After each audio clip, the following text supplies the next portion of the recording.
Hello friends, कैसे हैं आप सब। आई होप आप सब अच्छे होंगे। तो चलिए, हमने जो लूसेंट की सीरीज स्टार्ट की है उसमें हम आधुनिक भारत कर रहे हैं। उसकी नेक्स्ट वीडियो है ये आपके पास।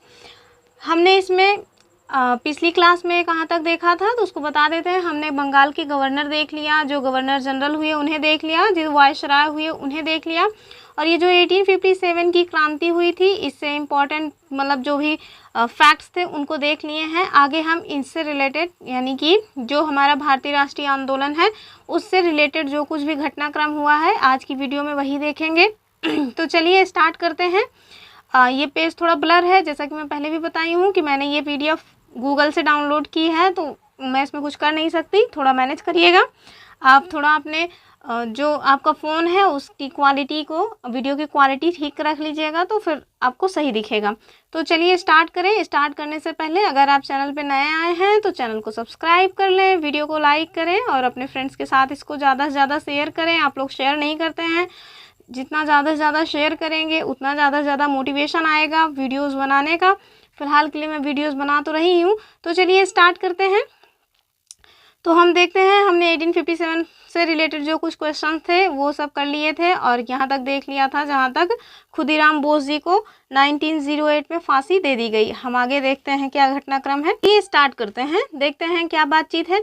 तो 1905 ईस्वी में लंदन में श्यामजी कृष्ण वर्मा ने इंडियन होम रूल सोसाइटी की स्थापना की। ये क्वेश्चन पूछा गया है कि इंडियन होम रूल सोसाइटी की स्थापना किसने की, तो इसका राइट आंसर होगा श्यामजी कृष्ण वर्मा। आगे फिर हम देखते हैं कि 30 दिसंबर 1906 को ढाका के नवाब थे जिनका नाम था सलीम उल्लाह खां, इनके नियंत्रण पर एक सम्मेलन होता है। और आगे कह रहे हैं कि नवाब वकारुल मुल्क जो है वो इस सम्मेलन के अध्यक्ष बनते हैं और इसी सम्मेलन में अखिल भारतीय जो मुस्लिम लीग है उसका उदय होता है। लीग का जो संविधान है वो 1907 में कराची में बना और इस संविधान के अनुसार जो इनका प्रथम अधिवेशन है वो 1908 में अमृतसर में हुआ, जहां पर आगा खान ने इसकी अध्यक्षता की थी। आगे हम देखते हैं कि 1 जुलाई 1909 को मदन लाल ढींगरा ने विलियम कर्जन वाइली की गोली मारकर के हत्या कर दी और आगे फिर 16 अगस्त 1909 को मदन लाल ढींगरा जी को मृत्युदंड दे दिया जाता है अंग्रेजों के द्वारा। 21 दिसंबर 1909 को अनंत कन्हारे ने जैक्सन की गोली मार के हत्या कर दी और वायसराय जो लॉर्ड हार्डिंग थे इन्होंने 1911 ईस्वी में दिल्ली में भव्य दरबार का आयोजन किया। किसके लिए, तो इंग्लैंड के जो सम्राट थे जिनका नाम था जॉर्ज पंचम और उनकी पत्नी थी मेरी, इनके स्वागत के लिए। हम देखते हैं कि इस जो मतलब कि दिल्ली दरबार हुआ इसमें क्या घोषणाएं हुई हैं उसके बारे में।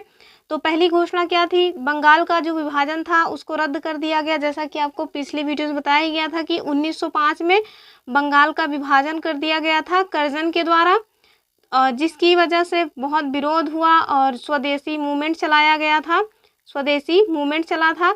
तो ये जो बंगाल का विभाजन है इसको इनके द्वारा यानी जॉर्ज पंचम के द्वारा रद्द कर दिया जाता है 1911 में।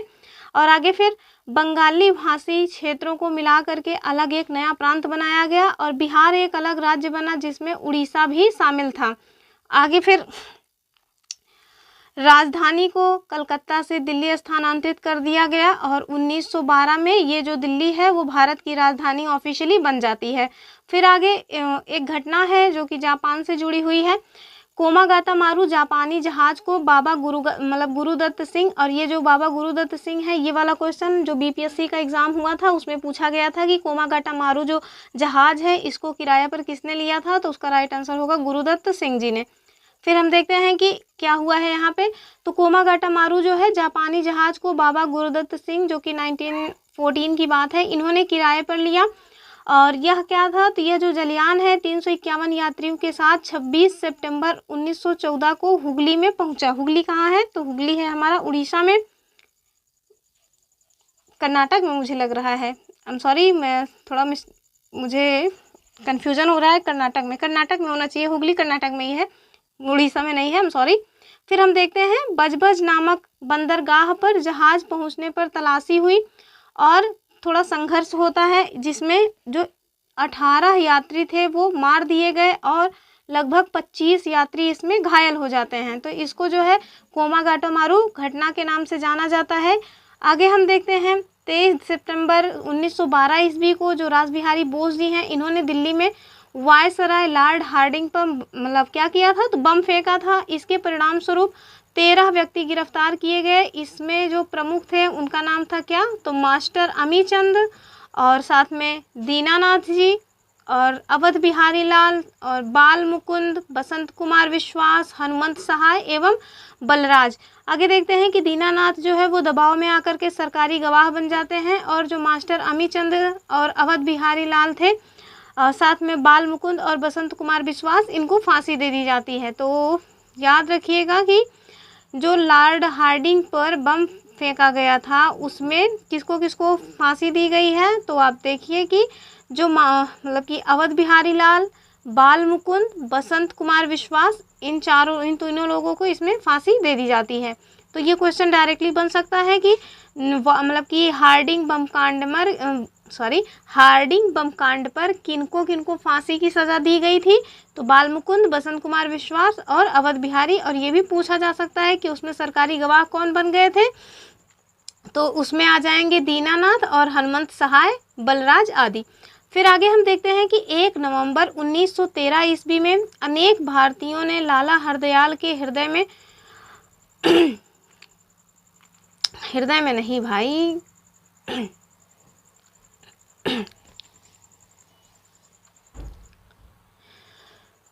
हम देखते हैं कि 1 नवंबर 1913 ईस्वी में अनेक भारतीयों ने लाला हरदयाल के नेतृत्व में सैन फ्रांसिस्को, जो कि कहाँ पे है, तो अमेरिका में है, इसमें गदर पार्टी की स्थापना की। सोहन सिंह भाकना जो है वो गदर पार्टी के पहले अध्यक्ष बनाए जाते हैं। लाला हरदयाल इसके प्रथम मंत्री, और जो काशीराम जी थे वो कोषाध्यक्ष बनाए जाते हैं।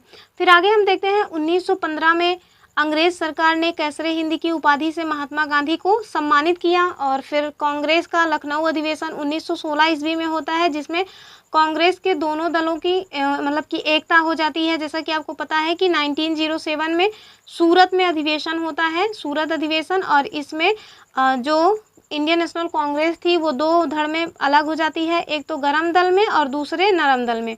तो ये 1916 का जो अधिवेशन होता है इसमें ये दोनों लोग एक हो जाते हैं और एकजुट होकर के काम करना शुरू कर देते हैं। फिर हम देखते हैं कि इसी अधिवेशन में जो मुस्लिम लीग है इसने भी कांग्रेस से मिलकर के एक संयुक्त समिति की स्थापना की थी, यानी कि कांग्रेस के साथ मुस्लिम लीग भी मिल जाती है। फिर इसमें देखते हैं क्या होता है आगे। बाल गंगाधर तिलक ने जो स्वशासन है इसकी प्राप्ति के लिए 1916 में पूना में होम रूल लीग की स्थापना की, और ये पूना ऐसा लिखा जाएगा, इसमें पूना लिखा हुआ है। आगे देखते हैं यहीं पे फिर आप देखते हैं कि 1916 में ही एनी बेसेंट जी ने मद्रास में होम रूल लीग की स्थापना की, और जॉर्ज अरुंडेल को इसका जो है क्या बनाया गया था, सचिव बनाया गया।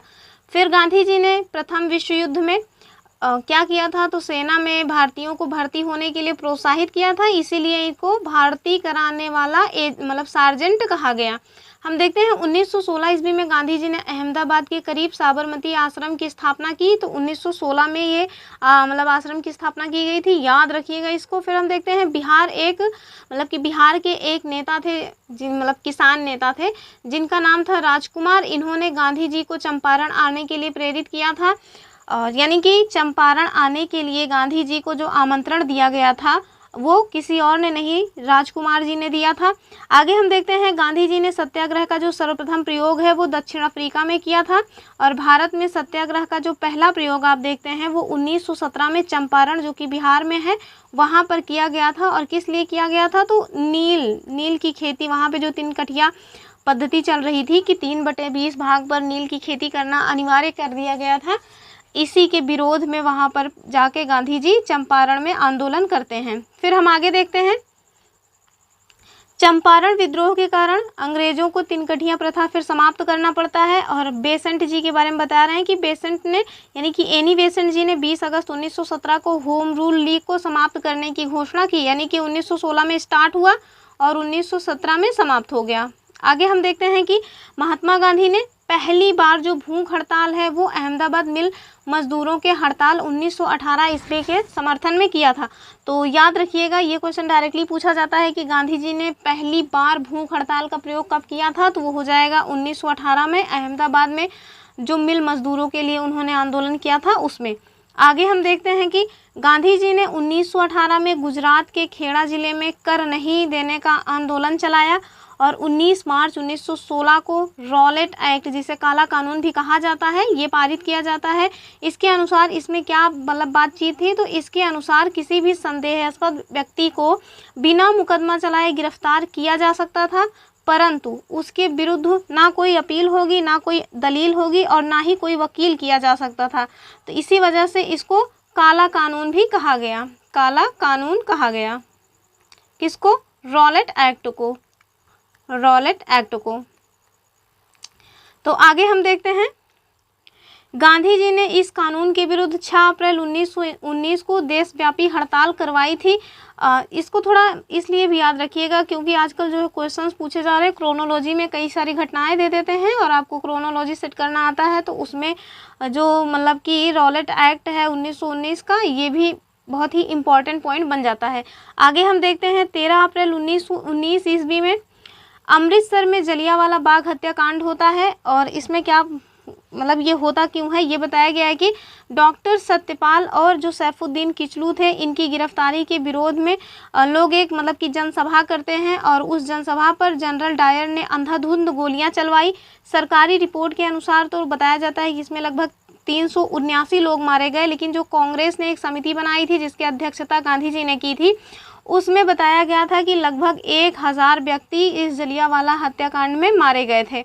आगे हम देखते हैं, जलियांवाला बाग हत्याकांड में हंसराज नामक जो भारतीय हैं, इन्होंने डायर का भी मतलब डायर का सहयोग एक भारतीय ने भी किया था और इनका नाम क्या था? इनका नाम था हंसराज। आगे फिर बता रहे हैं कि शंकरन नायर ने जलियांवाला बाग हत्याकांड के विरोध में वायसराय की कार्यकारिणी परिषद की सदस्यता से इस्तीफा दे दिया।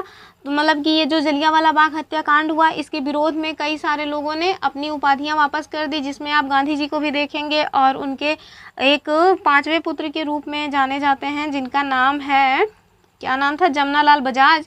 उन्होंने भी अपनी राय बहादुर की उपाधि त्याग दी थी। इसके साथ साथ आगे देखेंगे आप, रविन्द्रनाथ टैगोर जी को जो है शायद नाइटहुड की उपाधि मिली थी, उन्होंने अपनी उस नाइटहुड की उपाधि को भी त्याग दिया था। और ये नाइटहुड की उपाधि त्याग दिया था, ये वाला क्वेश्चन RO में पूछा गया है और यही पूछा भी गया था कि 19 में जलियांवाला बाग हत्याकांड की वजह से जो रविन्द्रनाथ टैगोर जी हैं, इन्होंने अपनी कौन सी उपाधि त्याग दी थी? तो नाइटहुड की उपाधि त्याग दी थी और उसमें जो है कारण बताया गया था कि वो मतलब इस आंदोलन में हिस्सा लेना चाहते थे।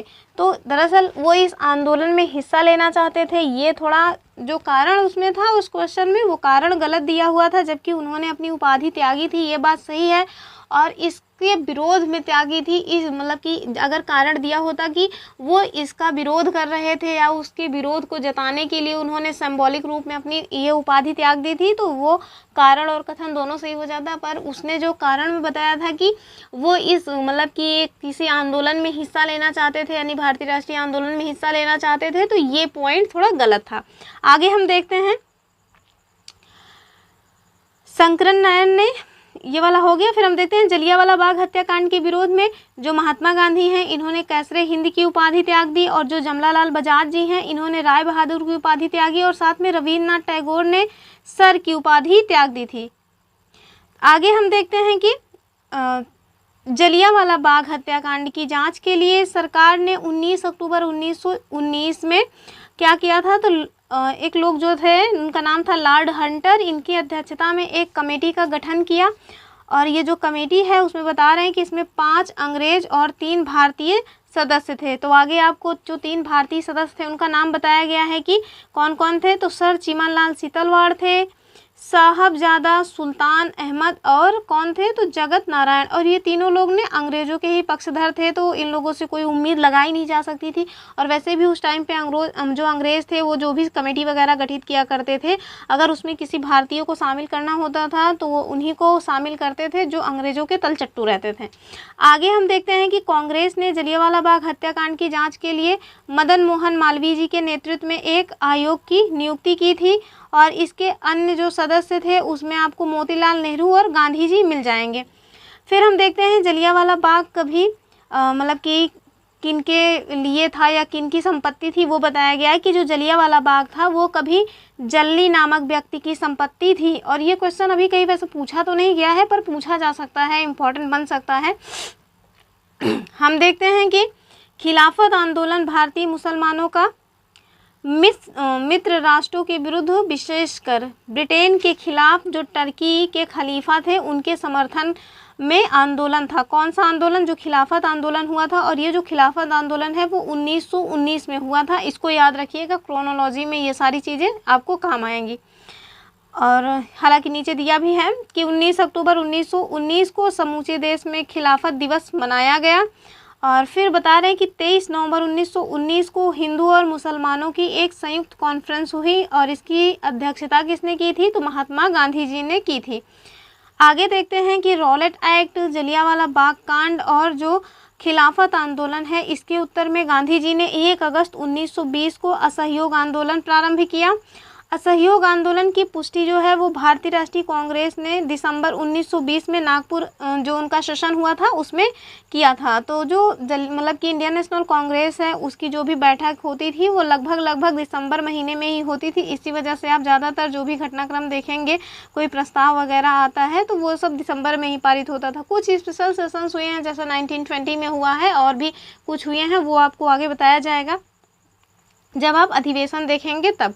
फिर हम देखते हैं मोहम्मद अली को सर्वप्रथम असहयोग आंदोलन में ही गिरफ्तार किया गया था। और आगे बता रहे हैं कि मोहम्मद अली जिन्ना, एनी बेसेंट तथा बिपिन चंद्र पाल जो हैं वो कांग्रेस के असहयोग आंदोलन से सहमत नहीं थे, अतः इन्होंने कांग्रेस को छोड़ दिया। किसने छोड़ दिया? तो मोहम्मद अली जिन्ना ने छोड़ा, एनी बेसेंट जी ने और बिपिन चंद्र पाल ने। आगे फिर 5 फरवरी 1922 की एक घटना है उसके बारे में बताया गया है और ये क्वेश्चन उत्तर प्रदेश पीसीएस में पूछा गया है। 5 फरवरी 1922 ईस्वी को गोरखपुर जिले में चौरी चौरा नामक एक स्थान है, वहाँ पर असहयोग आंदोलनकारियों ने क्रोध में आकर के एक थाना था उसमें आग लगा दी। और इसमें क्या होता है कि 21 जो सिपाही थे उनकी मृत्यु हो जाती है और साथ में एक थानेदार भी इसमें जल करके मर जाते हैं। आपसे ये क्वेश्चन पूछा जाता है कि चौरी चौरा कांड में कितने लोग मारे गए थे, तो टोटल याद रखिएगा, टोटल 22 लोग इसमें निपट गए थे। आगे हम देखते हैं कि इस घटना से दुखित होकर, यानी कि चौरी चौरा जो घटना होती है इससे दुखित होकर गांधी जी जो है वो 11 फरवरी 1922 ईस्वी को असहयोग आंदोलन को वापस ले लेते हैं। और इस वजह से इनका बहुत विरोध होता है, लोग इनको बहुत कुछ उल्टा सीधा बोलते हैं, बहुत सारे कोर्ट्स आते हैं इसमें, लेकिन यहाँ पे शायद कोई कोर्ट वगैरह नहीं दी गई है। तो जब यहाँ नहीं दिया गया तो हम लोग तो बुक पढ़ रहे हैं, हम लोग बुक की चीज़ें देखेंगे। हम देखते हैं 13 मार्च 1922 ईस्वी को गांधी जी को गिरफ्तार कर लिया गया और 6 वर्ष की एक कड़ी कारावास की सज़ा इनको सुनाई जाती है। स्वास्थ्य संबंधी कारणों के कारण गांधी जी को फिर 5 फरवरी 1924 को ही रिहा कर दिया जाता है। और आगे देखते हैं कि 1922 ईस्वी के मेवाड़ भील आंदोलन के जो नेता थे वो कौन थे? तो मोतीलाल तेजावत थे। मोतीलाल नेहरू जी नहीं थे, मोतीलाल नेहरू थे। और मोतीलाल नेहरू कौन थे? तो जवाहरलाल नेहरू जी के पिताजी थे मोतीलाल नेहरू। आगे हम देखते हैं 1923 ईस्वी में इलाहाबाद में क्या है कि चित्तरंजन दास और मोतीलाल नेहरू ने कांग्रेस के अंतर्गत जो है स्वराज पार्टी की स्थापना की। आपसे पूछा जाता है स्वराज पार्टी की स्थापना कब की गई थी?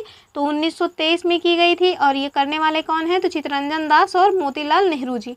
आगे फिर हम देखते हैं कि जो महात्मा गांधी हैं वो सिर्फ एक बार ही कांग्रेस का जो बेलगांव अधिवेशन होता है 1924 में, केवल उसी की अध्यक्षता करते हैं। हालांकि अध्यक्ष 3 बार चुने जाते हैं लेकिन केवल अध्यक्षता यहीं पे करते हैं 1924 में। आगे फिर सचिंद्रनाथ सान्याल ने 1924 में हिंदुस्तान रिपब्लिकन एसोसिएशन की स्थापना की। मोस्ट इम्पॉर्टेंट क्वेश्चन है, किसके द्वारा स्थापना की गई थी? तो सचिंद्रनाथ सान्याल जी के द्वारा। और कब की गई थी? तो 1924 में। आगे बता रहे हैं कि भगत सिंह ने 1928 ईस्वी में ये जो हिंदुस्तान रिपब्लिकन एसोसिएशन है इसका नाम बदल करके क्या कर दिया था? तो हिंदुस्तान सोशलिस्ट रिपब्लिकन एसोसिएशन, यानी कि इसका नाम HSRA बदल करके भगत सिंह जी ने कर दिया था 1928 में। फिर अब जो पेज है वो एकदम सही है, अभी जो 2 पेज थे उसमें थोड़ा प्रॉब्लम थी। अब हम आगे देखते हैं कि 9 अगस्त 1925 को जब रेलगाड़ी से सरकारी खजाना सहारनपुर से लखनऊ की ओर जा रहा था तो इसे काकोरी नामक स्थान पर लूट लिया गया और इसे ही काकोरी कांड कहा गया।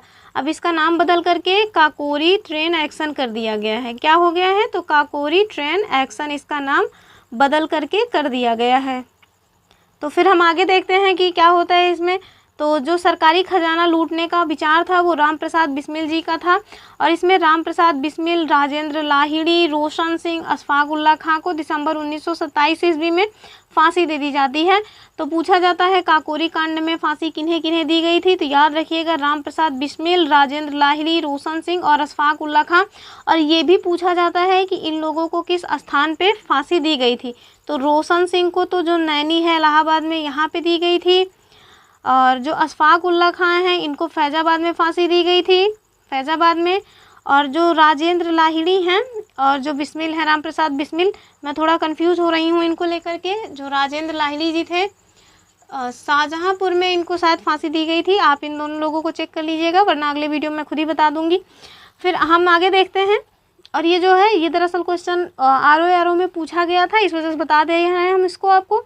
फिर हम आगे देखते हैं कि जब इनको फांसी दे दी गई उसके बाद क्या घटनाक्रम होता है। जो सचिंद्र नाथ सान्याल जी थे उनको क्या होता है? तो आजीवन कारावास की सज़ा मिल जाती है। फिर आगे बता रहे हैं कि मनमथ नाथ जो हैं उनको, मनमथ नाथ गुप्त को 14 वर्ष की कैद मिलती है। और जो राम प्रसाद बिस्मिल जी हैं वो ये कहते हुए मतलब कि जाते हैं कि मैं राज्य के पतन की इच्छा रखता हूँ, और फिर यही कहते हुए वो अपनी जीवन लीला समाप्त करते हैं। और कौन से राज्य की जो है पतन की वो इच्छा रख रहे थे? तो उस समय जो ब्रिटिश राज चल रहा था भारत देश में, उस राज्य के पतन की इच्छा रख रहे थे। आगे हम देखते हैं। संभवतः अशफाक उल्ला खां, दरअसल अशफाक उल्ला खां जो है इनको शाहजहांपुर में ही फांसी दी गई थी, जहाँ तक मुझे बार बार याद आ रहा है, पर फिर भी मैं कहूँगी एक बार आप चेक कर लीजिएगा। संभवतः अशफाक उल्ला खां पहले भारतीय क्रांतिकारी मुसलमान थे जो देश की स्वतंत्रता के लिए फांसी के तख्ते पर लटके थे, और ये भी क्वेश्चन मोस्ट इम्पॉर्टेंट बन सकता है। आगे हम देखते हैं कि स्त्रियों ने स्वयं अपने अधिकारों के लिए आंदोलन करने के उद्देश्य से 1926 में अखिल भारतीय महिला संघ को स्थापित किया। फिर हम देखते हैं साइमन कमीशन, और ये जो साइमन कमीशन है 3 फरवरी 1928 को भारत में आया, और इसे क्या कहा जाता है? तो इसे वाइट मैन कमीशन कहा जाता है। इसको लिए जो है भारतीयों ने बहुत विरोध किया, बहुत काले झंडे वगैरह दिखाए गए। फिर हम देखते हैं कि और इसको दिखाया क्यों गया था, इतना विरोध क्यों हुआ था? क्योंकि इसमें कोई भी इंडियन जो है शामिल नहीं था, जितने लोग थे वो सारे के सारे अंग्रेज़ थे। आगे हम देखते हैं कि 30 अक्टूबर 1930 को लाहौर में साइमन आयोग के विरुद्ध प्रदर्शन करते समय पुलिस लाठीचार्ज करती है लाला लाजपत राय जी पर, और वो घायल हो जाते हैं। फिर बाद में उनकी मृत्यु हो जाती है। और यहाँ पे थोड़ा सा चंद्रशेखर आज़ाद जी के बारे में बताया गया है, उसको देख लेते हैं। तो चंद्रशेखर आज़ाद जी का जो पूरा नाम था वो चंद्रशेखर सीताराम तिवारी था। इनका जन्म स्थान भावरा झाबुआ जिला, वर्तमान में जो अलीराजपुर मध्य प्रदेश में है, यहाँ पे हुआ था। जन्म तिथि 23 जुलाई 1906 थी। और मतलब पिता कौन थे? तो पंडित सीताराम तिवारी, और माता थी जगरानी देवी। कहाँ पे ये शहीद होते हैं? तो अल्फ्रेड पार्क जो कि इलाहाबाद में है, अभी उसका नाम बदल करके चंद्रशेखर पार्क भी कर दिया गया है। कौन सी तिथि थी वह? तो 27 फरवरी 1931। और संबंधित जो संगठन, यानी कौन कौन से संगठन से वो संबंधित थे? तो नौजवान सभा, और एक है कृति किसान party, Hindustan socialist Republican association. तो इन तीनों जो है संगठनों से संबंधित भी रहे हैं। आगे फिर आपको साइमन कमीशन के बारे में बताया गया है कि साइमन कमीशन का बहिष्कार न करने वाले 2 दल थे, जिसमें जस्टिस पार्टी और पंजाब यूनियनिस्ट पार्टी थी। यानी कि जो साइमन कमीशन आया भारत में, उसका इंडियन नेशनल कांग्रेस ने भी बहिष्कार किया, मुस्लिम लीग ने भी बहिष्कार किया, लेकिन 2 दल ऐसे थे जो इसके पक्ष में थे, और वो 2 दल कौन थे? तो जस्टिस पार्टी और पंजाब यूनियनिस्ट पार्टी। आगे हम देखते हैं कि भगत सिंह के नेतृत्व में पंजाब के क्रांतिकारियों ने 17 दिसंबर 1928 ईस्वी को लाहौर में तत्कालीन सहायक पुलिस कप्तान जो सैंडर्स थे, इनकी हत्या कर दी गोली मार करके। फिर हम देखते हैं कि एक बिल आता है जिसका नाम था पब्लिक सेफ्टी बिल। इसमें क्या था कि जो भी भारत में थोड़े इम्पॉर्टेंट पर्सन थे, जैसे गांधी जी हो गए, जवाहरलाल नेहरू जी हो गए, मोतीलाल नेहरू जी हो गए, तो ऐसे लोगों को जो है क्या करती, जो ब्रिटिश गवर्नमेंट थी या ब्रिटिश ईस्ट इंडिया कंपनी थी, वो उन फेमस व्यक्तित्व की सेफ्टी के लिए अपने कुछ जो सिपाही वगैरह थे उनको नियुक्त कर देती। तो उसका जो असली मुद्दा था वो जो है मतलब कि हमारे यहाँ के जो नेता थे उनकी सेफ्टी करना नहीं था, उसका तो मेन मकसद था कि जब हमारे आदमी इनके साथ रहेंगे तो ये लोग कौन सा नया कदम उठाने वाले हैं ईस्ट इंडिया कंपनी के विरुद्ध, उसको ये लोग जान पाएंगे तो फिर आगे के लिए तैयार रहेंगे। लेकिन इसका बहुत विरोध होता है और फिर ये बिल पास तो नहीं हो पाता है। और इसी बिल से रिलेटेड ये घटना आपको बताई गई है कि जो पब्लिक सेफ्टी बिल है इसके पास होने के विरोध में 8 अप्रैल 1929 ईस्वी को बटुकेश्वर दत्त और भगत सिंह जी ने दिल्ली में सेंट्रल लेजिस्लेटिव असेंबली में खाली बेंचों पर बम फेंका था। दरअसल उनका उद्देश्य ये नहीं था कि किसी की इसमें जान जाए, तो उनका तो कहना था कि ये जो उन्होंने बम फेंका है ये बहरों को सुनाने के लिए है। जो ब्रिटिश ईस्ट इंडिया कंपनियां जो मतलब कि अंग्रेजी राज्य बहरे हो चुके थे उनको सुनाना था, सुनाना है। फिर आगे हम देखते हैं 1929 ईस्वी में कांग्रेस का लाहौर अधिवेशन होता है जिसमें कांग्रेस ने पूर्ण स्वराज का अपना लक्ष्य घोषित किया। मोस्ट इम्पॉर्टेंट क्वेश्चन है, 1000 बार पूछा गया है, आगे भी पूछा जाता रहेगा। और आगे कह रहे हैं कि इस अधिवेशन की अध्यक्षता कौन कर रहे थे, तो ये भी इम्पोर्टेंट है, जवाहरलाल नेहरू जी के द्वारा अध्यक्षता की गई। और साथ में 31 दिसंबर 1929 ईस्वी को रात के 12 बजे जवाहरलाल नेहरू ने रावी नदी के तट पर नवगृहीत तिरंगा जो झंडा है उसको फहराया। इस अधिवेशन में 26 जनवरी 1930 को जो प्रथम स्वाधीनता दिवस है इसके रूप में मनाने का भी निश्चय किया गया। और इसी के साथ प्रत्येक वर्ष 26 जनवरी को स्वतंत्रता दिवस के रूप में मनाए जाने की जो परंपरा है वो स्टार्ट हो जाती है।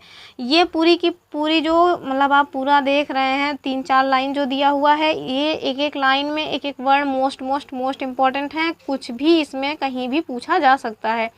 हम आगे देखते हैं 12 मार्च 1930 को गांधी जी ने अपने 79 यानी 79 समर्थकों के साथ साबरमती स्थित अपने आश्रम से लगभग 322 किलोमीटर दूर डांडी के लिए प्रस्थान किया। और लगभग 24 दिनों के बाद 6 अप्रैल 1930 को डांडी पहुंचकर गांधी जी ने नमक कानून तोड़ा। और सुभाष चंद्र बोस ने गांधी जी के नमक सत्याग्रह की तुलना नेपोलियन के एल्बा से पेरिस यात्रा से की। और ये जो है ना इसको सविनय अवज्ञा आंदोलन भी कहा जाता है, सविनय अवज्ञा आंदोलन, और नमक आंदोलन भी कहा जाता है, सविनय अवज्ञा आंदोलन और नमक आंदोलन भी इसको कहा जाता है। 1930 में स्टार्ट किया गया था गांधी जी के द्वारा। आगे हम देखते हैं 8 मार्च 1931 को गांधी इरविन पैक्ट होता है, यानी कि गांधी इरविन के मध्य समझौता होता है गांधी जी और इरविन के मध्य। इसके बाद जो गांधी जी हैं वो सविनय अवज्ञा आंदोलन को स्थगित कर देते हैं और फिर गांधी इरविन समझौते को किस नाम से जाना जाता है, तो इसे दिल्ली पैक्ट भी कहा जाता है, यानी दिल्ली समझौता भी इसको कहा जाता है। और ये कब होता है 1931 में। आगे हम देखते हैं इसके बाद फिर जो है गांधी जी सविनय अवज्ञा जो आंदोलन है इसको वो स्थगित कर देते हैं और साथ में जो सेकंड गोलमेज सम्मेलन होना था उसमें जाने के लिए तैयार भी हो जाते हैं।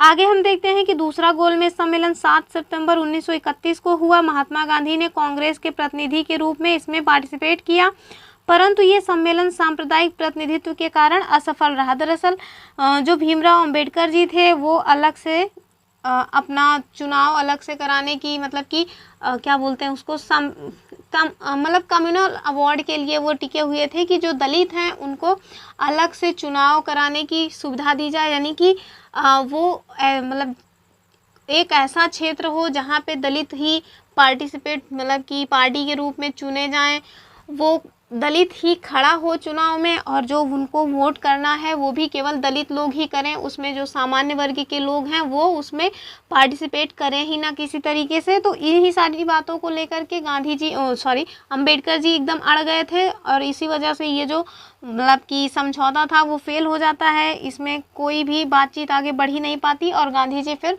वहाँ से वापस लौट आते हैं। आगे हम देखते हैं क्या बातचीत होती है। फिर नोट में दिया हुआ है कि प्रथम गोलमेज सम्मेलन 12 नवंबर 1930 ईस्वी को हुआ और जो तृतीय गोलमेज सम्मेलन है वो 17 नवंबर 1932 ईस्वी में हुआ।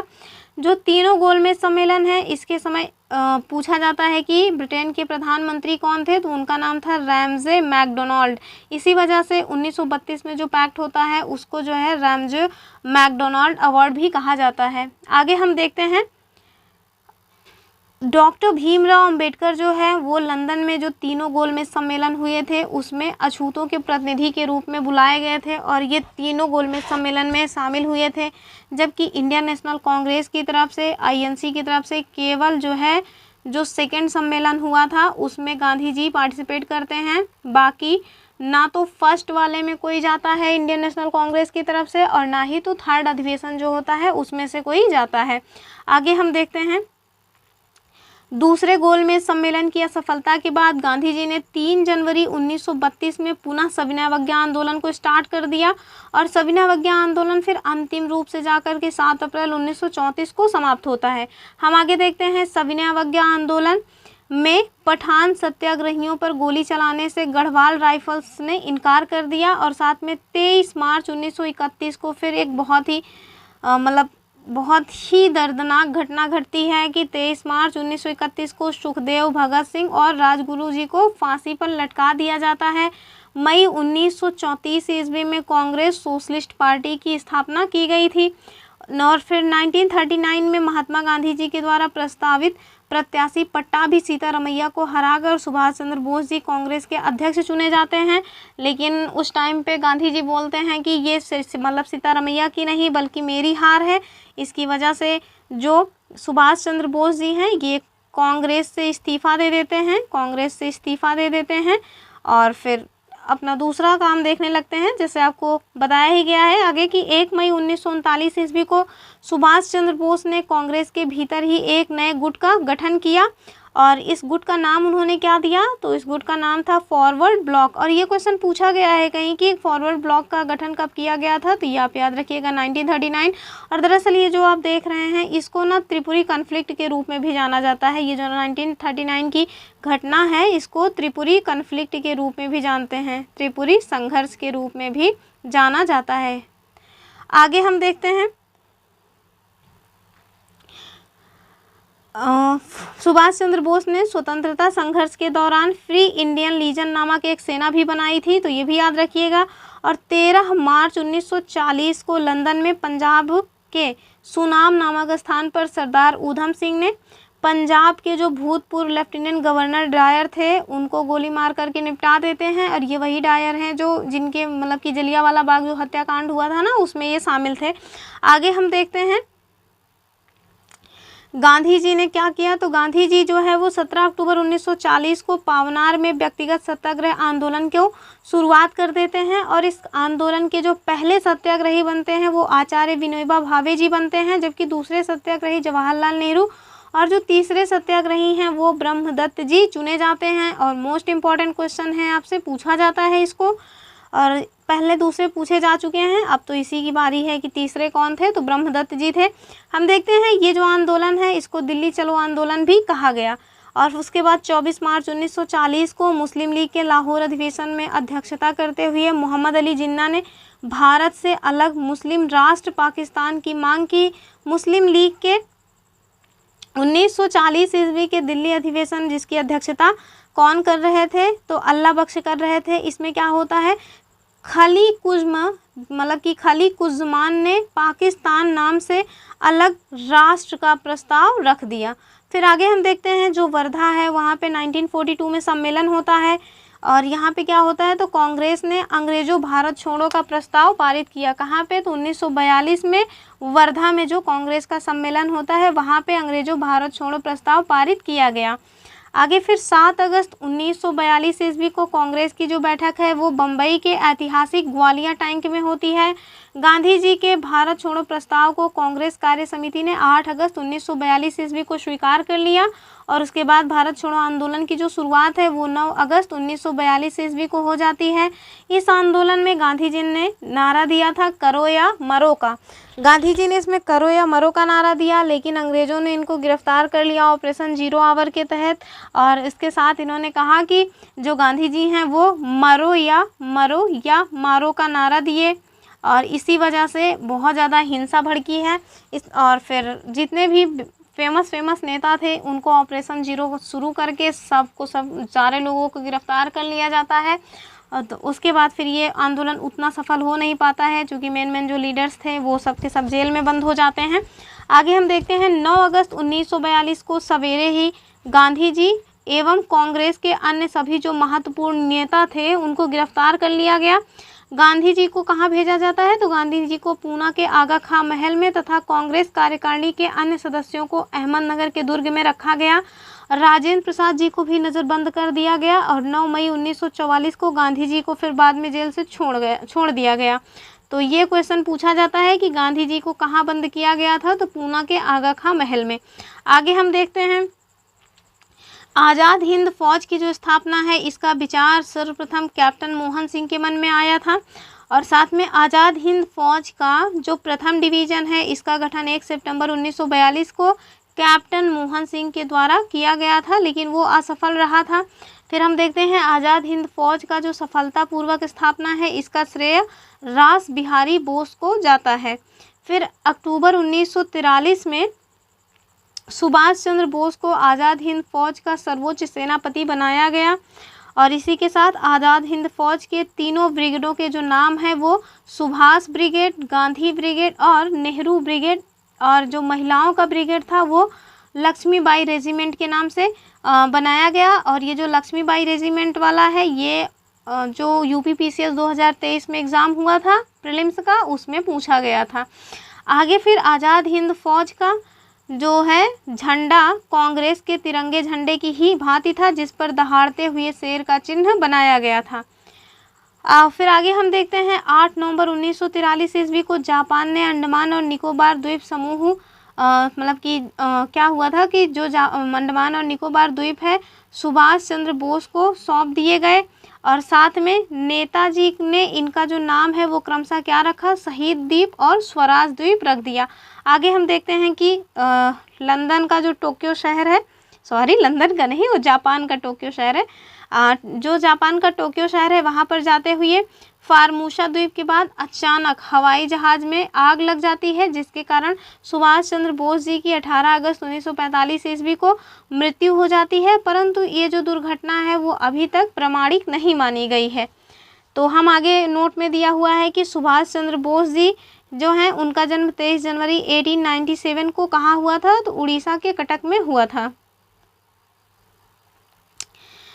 आगे फिर हम देखते हैं आज़ाद हिंद फौज के गिरफ्तार अधिकारी पीके सहगल, कर्नल गुरुदयाल ढिल्लन एवं मेजर शाहनवाज खां पर राजद्रोह का आरोप लगा करके इनको दिल्ली के लाल किले में कब, नवंबर 1945 ईस्वी पर मतलब 45 ईस्वी में मुकदमा चलाया जाता है।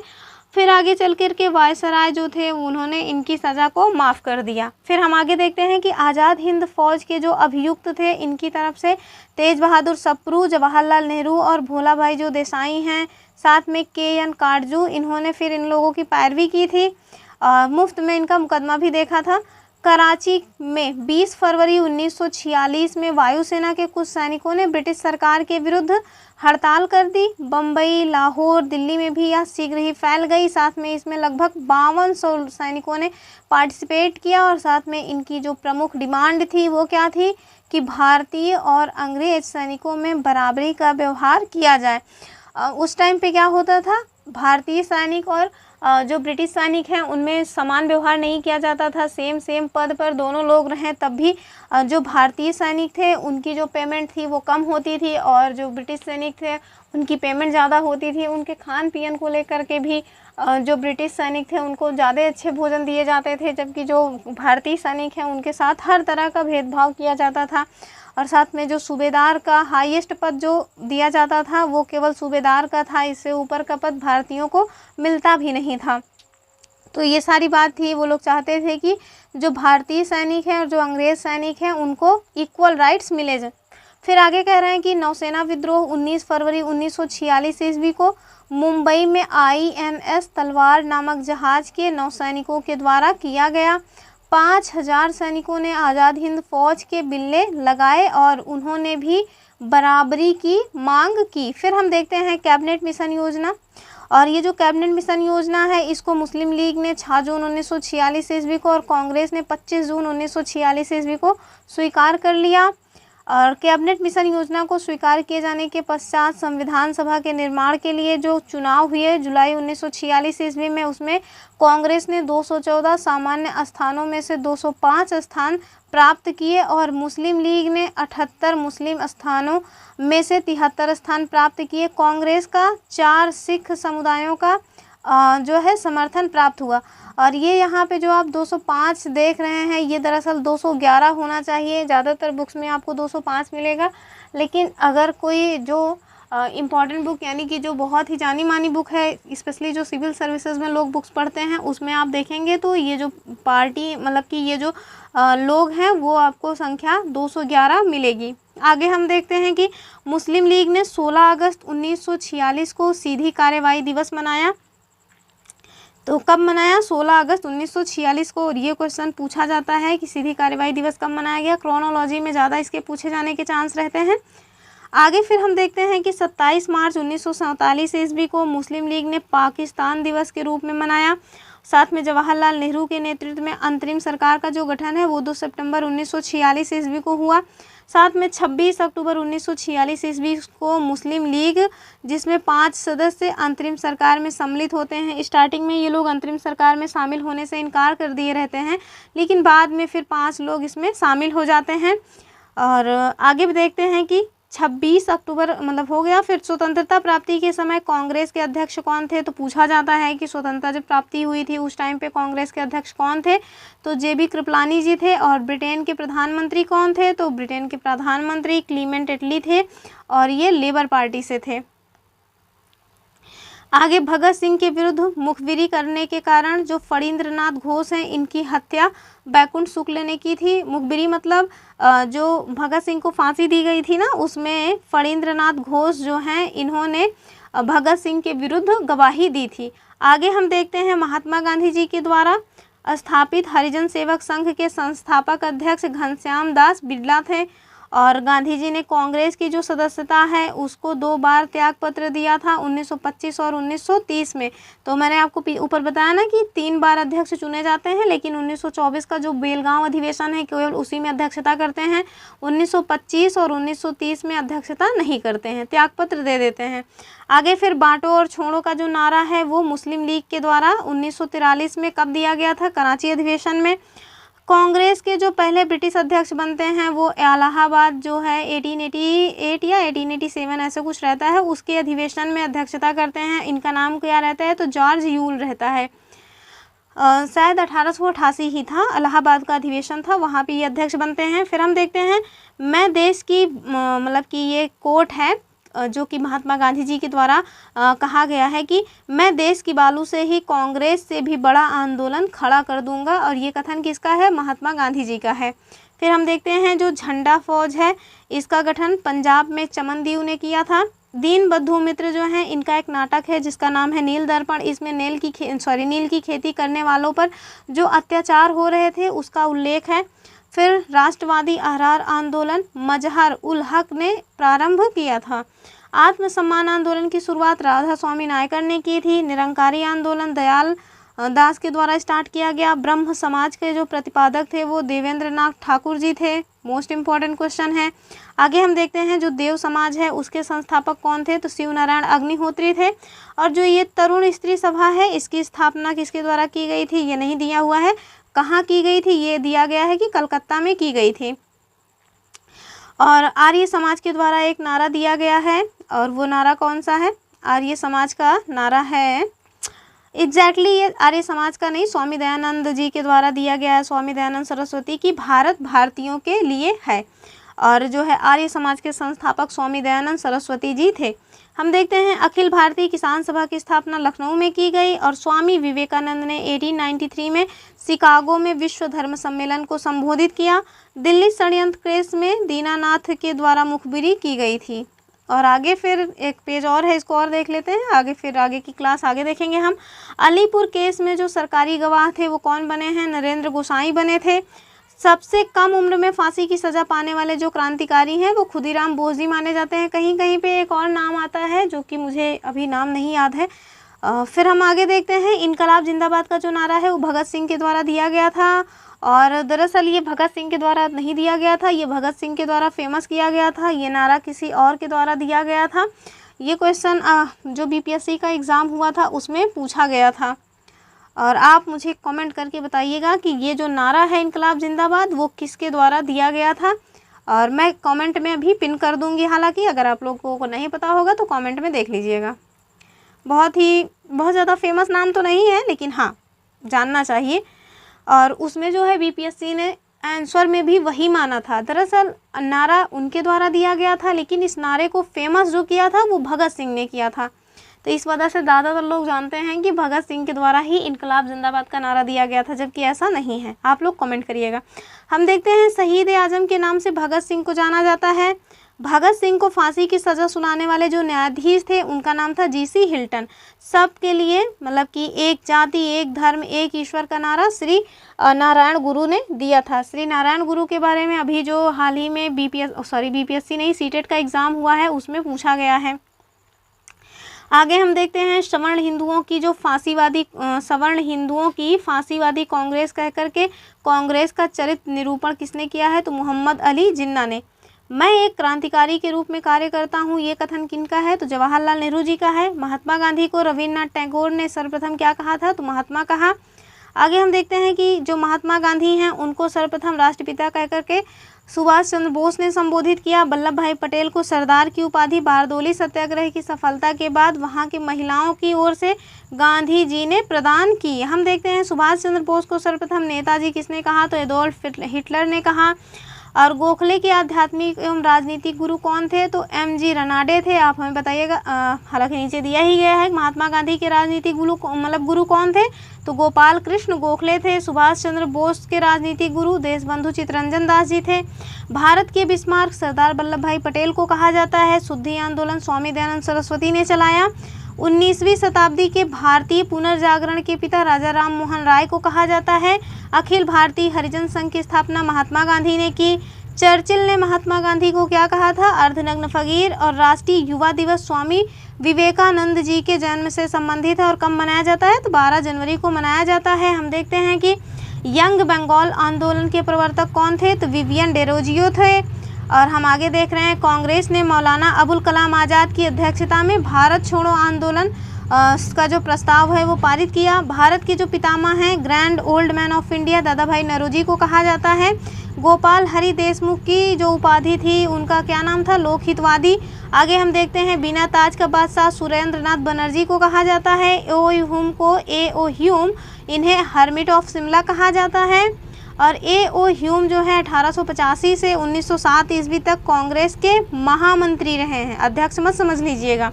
कांग्रेस की जो पहले मुस्लिम अध्यक्ष थे वो बदरुद्दीन तैयब जी थे। और ये सारी चीज़ें ना डायरेक्टली ऐसे ही लाइन पूछी जाती हैं, तो वैसे ही बता भी रहे हैं हम आपको। रॉलेट एक्ट को बिना अपील, बिना वकील और बिना दलील का कानून कहा गया। मोहम्मद अली जिन्ना और शौकत अली ने 1920 में खिलाफत आंदोलन को स्टार्ट किया था। तीनों गोलमेज सम्मेलनों में भाग लेने वाले जो भारतीय नेता रहे हैं वो डॉक्टर भीमराव अंबेडकर जी रहे हैं। 22 दिसंबर 1939 को कांग्रेस मंत्रिमंडल ने सामूहिक रूप से त्यागपत्र दे दिया था। इस दिन को मुस्लिम लीग ने मुक्ति दिवस के रूप में मनाया। फिर हम देखते हैं, जो पाकिस्तान शब्द है उसके जन्मदाता कौन है? तो चौधरी रहमत अली। गांधी जी ने क्रिप्स प्रस्ताव पर कहा कि यह आगे की तारीख का पोस्ट डेटेड चेक है जिसका बैंक नष्ट होने वाला है, यानी it is a post dated cheque. फिर हम देखते हैं, इंडिपेंडेंस फॉर इंडिया लीग की स्थापना जवाहरलाल नेहरू और सुभाष चंद्र बोस के द्वारा की गई। और जो इंडिया इंडिपेंडेंस लीग है इसकी स्थापना रास बिहारी बोस ने की। राष्ट्रीय स्वतंत्रता आंदोलन के दौरान कुख्यात जो सेलुलर अंडमान की जेल है वो कहाँ है? तो अंडमान में है। यहीं पे काला पानी की सज़ा दी जाती थी। और साथ में आर्य महिला जो सभा है इसकी स्थापना पंडिता रमाबाई जी के द्वारा की गई। तो आगे हम फिर देखेंगे जो भी संस्थाएं वगैरह है इनको। तो आज की क्लास रही यही, हम फिर देखेंगे अपनी जो भी बातचीत है उसको नेक्स्ट क्लास में। तब तक के लिए आप सब मस्त रहें, अपनी पढ़ाई लिखाई करते रहें। आप लोग इतनी देर तक बने रहे इन सब